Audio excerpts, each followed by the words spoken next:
পরিগ্রহণ করে শঙ্খে দিলেন ফুৎকার।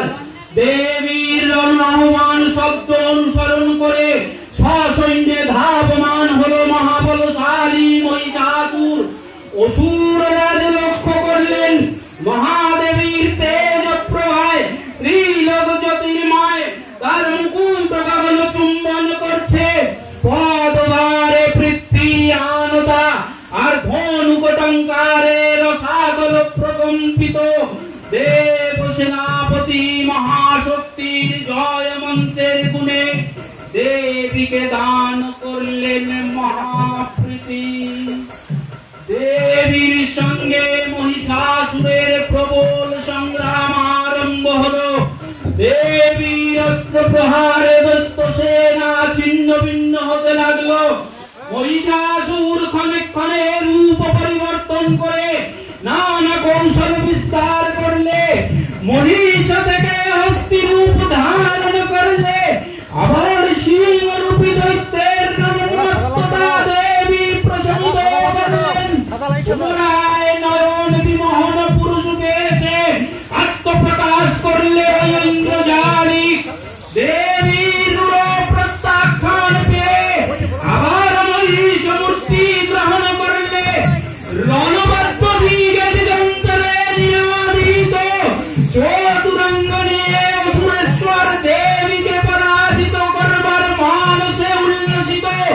দেবীর বাহন সিংহরাজ দাবাগ্নির মতো সমস্ত রণক্ষেত্র শত্রু নিধনে দুর্নিবার হয়ে উঠল।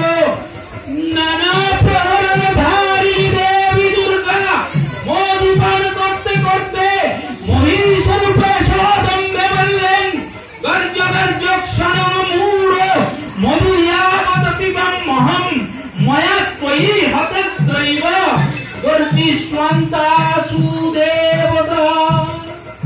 দেবতাগণ সানন্দে দেখলেন দুর্গা মহিষাসুরকে শূলে বিদ্ধ করেছেন। আর খড়গনিপাতে দৈত্যের মস্তক ভূলুণ্ঠিত।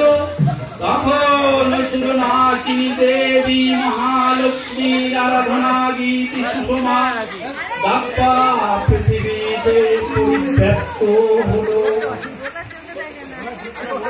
হে দেবী চণ্ডিকা, তোমার পুণ্যস্তব গাথা ঐশ্বর্য সৌভাগ্য আরোগ্য শত্রুহানি ও পরম মোক্ষ লাভের উপায় তোমার স্তব মন্ত্রে মানব লোকে জাগরিত হোক।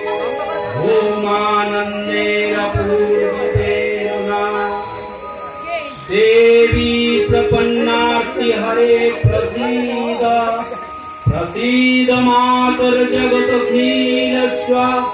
প্রসীদ বিশ্বেশ্বরী পাহি বিশ্বং ত্বমীশ্বরী দেবী চরাচরস্য আধারভূত।